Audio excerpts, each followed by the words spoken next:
പരിശുദ്ധ ദൈവമാതാവിൻ്റെ വണക്കമാസം പ്രാർത്ഥന 15-ാം ദിവസം. ബെത്ലഹേത്തിലേക്കുള്ള യാത്ര. പരിശുദ്ധ കന്യക എലിസബത്തിൻ്റെ ഭവനത്തിൽ നിന്നും തിരിച്ച് നസ്രത്തിലെത്തിയപ്പോൾ യൗസേപ്പ് പിതാവിന് ചില ആശങ്കകൾ ഉളവായി. എന്നാൽ ദൈവദൂതൻ സ്വപ്നത്തിൽ കാണപ്പെട്ട് വിശുദ്ധ യൗസേപ്പിനെ ഇപ്രകാരം അറിയിച്ചു: യൗസേപ്പേ, നീ ഭയപ്പെടേണ്ട. നിന്റെ ഭാര്യയിൽ ഉത്ഭവിച്ചിരിക്കുന്ന ശിശു പരിശുദ്ധാത്മാവിനാലത്രേ. നീ അവന് ഈശോ എന്ന പേർ വിളിക്കണം. അവൻ തൻ്റെ ജനത്തെ അവരുടെ പാപങ്ങളിൽ നിന്ന് മോചിപ്പിക്കും. വിശുദ്ധ യൗസേപ്പിൻ്റെ സംശയങ്ങൾ ദൂരീകൃതമായി. തിരുക്കുടുംബത്തിൽ വലിയ സമാധാനവും സന്തുഷ്ടിയും പരസ്പര സ്നേഹവും വിശ്വാസവും കളിയാടി.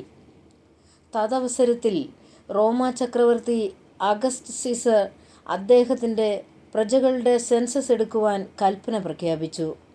യൗസേപ്പ് ദാവീദ് ഗോത്രജനായിരുന്നതിനാൽ നസ്രത്തിൽ നിന്നും ദാവീദിൻ്റെ പട്ടണമായ ബെത്ലഹേത്തേക്ക് ഭാര്യാസമേതം പുറപ്പെട്ടു. സുദീർഘവും ക്ലേശകരവുമായിരുന്നു യാത്ര.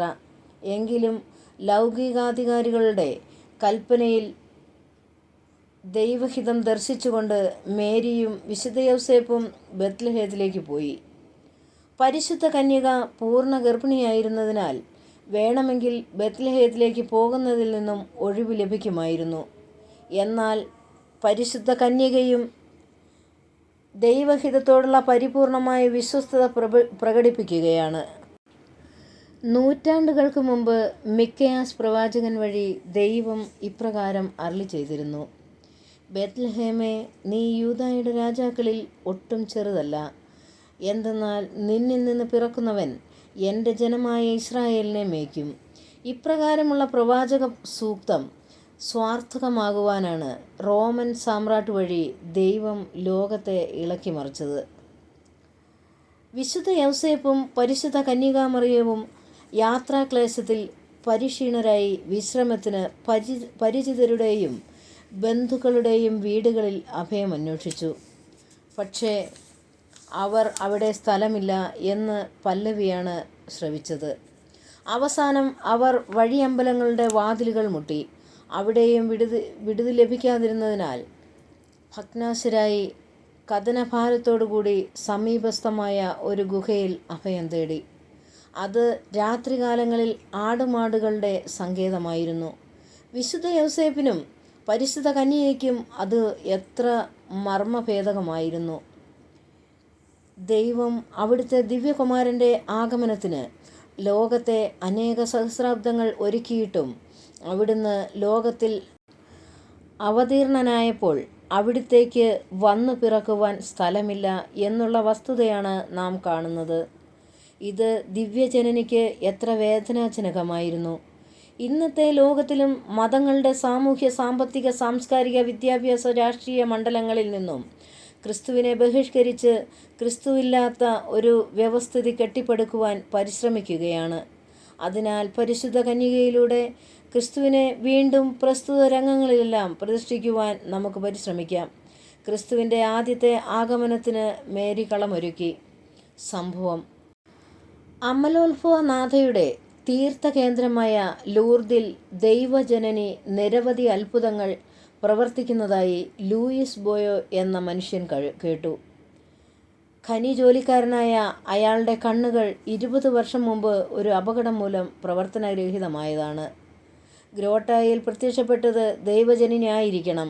അവിടുത്തെ അത്ഭുത നീരുറവയിലെ വെള്ളം ഉപയോഗിച്ചാൽ എൻ്റെ കണ്ണുകൾക്ക് കാഴ്ചയുണ്ടാകും എന്നയാൾ വിശ്വസിച്ചു. സ്വപുത്രിയെ വിളിച്ച് അയാൾ പറഞ്ഞു: മൊസാബായിലെ ഉറവയിൽ നിന്നും കുറച്ച് വെള്ളം കൊണ്ടുവരണം. പുത്രി അവിടെ ചെന്ന് വെള്ളം കൊണ്ടുവന്നു. ദിവ്യജനനിയുടെ സഹായം അപേക്ഷിക്കുകയും ചെളി നിറഞ്ഞ ആ വെള്ളം കൊണ്ട് ലൂയിസ് സ്വന്തം കണ്ണുകൾ കഴുകുകയും ചെയ്തു. ഉടനെ തന്നെ അയാൾ സന്തോഷപൂർവ്വം വിളിച്ചു പറഞ്ഞു: എൻ്റെ കണ്ണിന് കാഴ്ച ലഭിച്ചു. ലൂയിസിൻ്റെ അത്ഭുതവും ആനന്ദവും അതിരറ്റതായിരുന്നു. അവിടെ കൂടിയിരുന്നവരും അത്ഭുത സ്തബ്ധരായി. അയാൾ ഒരു നിമിഷം പോലും താമസിക്കാതെ ഡോക്ടർ ഡോനസിൻ്റെ വസതിയിലേക്ക് പാഞ്ഞു. ഡോക്ടറെ കണ്ട മാത്രയിൽ അദ്ദേഹം മതിമറന്ന് ഉന്മത്തനെ പോലെ വിളിച്ചു പറഞ്ഞു: ഡോക്ടർ, എൻ്റെ കണ്ണിന് കാഴ്ച ലഭിച്ചിരിക്കുന്നു. ലൂയിസേ, അത് സാധ്യമല്ല. നിന്റെ കണ്ണ് യാതൊരു ചികിത്സ കൊണ്ടും സുഖപ്പെടാവുന്നതല്ല എന്ന് ഡോക്ടർ പ്രതിവചിച്ചു. പക്ഷേ തൻ്റെ കണ്ണുകൾ ലൂർദിലെ വെള്ളം കൊണ്ട് കഴുകിയ വിവരം അയാൾ ഡോക്ടറെ പറഞ്ഞു മനസ്സിലാക്കി. ഡോക്ടർ ഡോണസ് വളരെ സൂക്ഷ്മതയോടെ കണ്ണ് പരിശോധിച്ചു. കണ്ണിന് ശരിയായ കാഴ്ച ലഭിച്ചിരിക്കുന്നതായി അദ്ദേഹം പ്രഖ്യാപനം ചെയ്തു. മനുഷ്യശക്തിക്ക് അസാധ്യമായ ഒരു കാര്യമാണ് ഇവിടെ നടന്നിരിക്കുന്നതെന്നും വിദഗ്ധനായ ആ ഡോക്ടർ അസന്ദിഗ്ധമായി പ്രഖ്യാപിച്ചു. പ്രാർത്ഥന.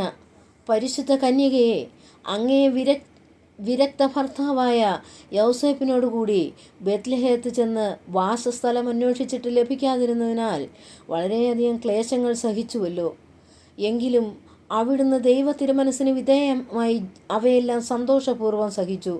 ഞങ്ങളുടെ ജീവിതത്തിലുണ്ടാകുന്ന വിഷമതകളും അസൗകര്യങ്ങളും ക്ഷമാപൂർവ്വം സഹിക്കുന്നതിന് അങ്ങയുടെ മാതൃക ഞങ്ങൾക്ക് പ്രചോദനമരുളട്ടെ.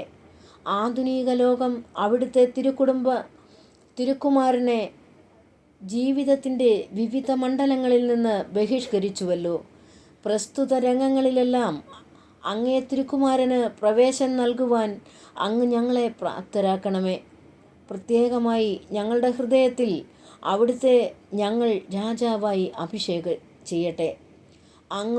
അങ്ങേ ദിവ്യസുതനും ഞങ്ങളിൽ ഭരണം നടത്തണമേ.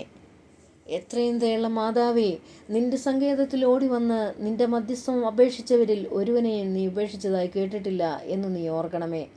കന്യകകളുടെ രാജ്ഞിയായ കന്യകയെ, ദയുള്ള മാതാവേ, ഈ വിശ്വാസത്തിൽ ധൈര്യപ്പെട്ട് നിന്റെ തൃപ്പാദത്തിങ്കൽ ഞാൻ അണയുന്നു.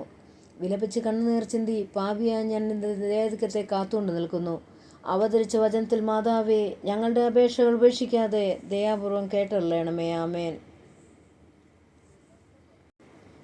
ജന്മപാപമില്ലാതെ ഉത്ഭവിച്ച ശുദ്ധമറിയമേ, പാപികളുടെ സങ്കേതമേ, ഇതാ നിന്റെ സങ്കേതത്തിൽ ഞങ്ങൾ തേടി വന്നിരിക്കുന്നു. ഞങ്ങളുടെ മേൽ അലിവായിരുന്ന് ഞങ്ങൾക്ക് വേണ്ടി നിന്റെ തിരുക്കുമാരനോട് പ്രാർത്ഥിച്ചു കൊള്ളണമേ. സ്വർഗസ്ഥനായ ഞങ്ങളുടെ പിതാവേ, അങ്ങയുടെ നാമം പൂജിതമാകണമേ. അങ്ങയുടെ രാജ്യം വരണമേ. അങ്ങയുടെ തിരുമനസ് സ്വർഗത്തിലെ പോലെ ഭൂമിയിലുമാകണമേ. അന്നന്ന് വേണ്ട ആഹാരം ഇന്ന് ഞങ്ങൾക്ക് തരണമേ. ഞങ്ങളോട് തെറ്റ് ചെയ്യുന്നവരോട് ഞങ്ങൾ ക്ഷമിച്ചിരിക്കുന്നത് പോലെ ഞങ്ങളുടെ തെറ്റുകൾ ഞങ്ങളോട് ക്ഷമിക്കണമേ. ഞങ്ങളെ പ്രലോഭനത്തിൽ ഉൾപ്പെടുത്തരുതേ, ദുഷ്ടാരൂപിയിൽ ഞങ്ങളെ രക്ഷിക്കണമേ. ആമേൻ. നന്മ നിറഞ്ഞ മറിയമേ, സ്വസ്തി, കർത്താവ് അമ്മയുടെ കൂടെ സ്ത്രീകളിൽ അമ്മ അനുഗ്രഹിക്കപ്പെട്ടവളാവുന്നു. അമ്മയുടെ ഉദരത്തിൻ ഫലമായി ഈശോ അനുഗ്രഹിക്കപ്പെട്ടവനാവുന്നു. പരിശുദ്ധ മറിയമേ, തമ്പുരാൻ്റെ അമ്മേ, പാപികളായ ഞങ്ങൾക്ക് വേണ്ടി ഇപ്പോഴും ഞങ്ങളുടെ മരണസമയത്തും തമ്പുരാനോട് അപേക്ഷിച്ചു കൊള്ളണമേ. ആമേൻ. പിതാവിനും പുത്രനും പരിശുദ്ധാത്മാവിനും സ്തുതി, ആദിയിലെ പോലെ എപ്പോഴും എന്നേക്കും. ആമേൻ. ജന്മപാപമില്ലാതെ ഉത്ഭവിച്ച ശുദ്ധമറിയമേ, പാപികളുടെ സങ്കേതമേ, ഇതാ നിന്റെ സങ്കേതത്തിൽ ഞങ്ങൾ തേടി വന്നിരിക്കുന്നു. ഞങ്ങളുടെ മേൽ അരിവായിരുന്ന് ഞങ്ങൾക്ക് വേണ്ടി നിന്റെ തിരുക്കുമാരനോട് പ്രാർത്ഥിച്ചു കൊള്ളണമേ. സ്വർഗസ്ഥനായ ഞങ്ങളുടെ പിതാവേ, അങ്ങയുടെ നാമം പൂജിതമാകണമേ. അങ്ങയുടെ രാജ്യം വരണമേ. അങ്ങയുടെ തിരുമനസ് സ്വർഗത്തിലെ പോലെ ഭൂമിയിലുമാകണമേ. അന്നന്ന് വേണ്ട ആഹാരം ഞങ്ങൾക്ക് തരണമേ. ഞങ്ങളോട് തെറ്റ് ചെയ്യുന്നവരോട് ഞങ്ങൾ ക്ഷമിച്ചിരിക്കുന്നത് പോലെ ഞങ്ങളുടെ തെറ്റുകൾ ഞങ്ങളോട് ക്ഷമിക്കണമേ. ഞങ്ങളെ പ്രലോഭനത്തിൽ ഉൾപ്പെടുത്തരുതേ, തിന്മയെ ഞങ്ങളെ രക്ഷിക്കണമേ. ആമേൻ. നന്മ നിറഞ്ഞ മറിയമേ, സ്വസ്തി, കർത്താവ് അമ്മയുടെ കൂടെ സ്ത്രീകളമ്മ അനുഗ്രഹിക്കപ്പെട്ടവളാവുന്നു. അമ്മയുടെ ദരിദ്ര ഫലമായി ഈശോ അനുഗ്രഹിക്കപ്പെട്ടവനാവുന്നു.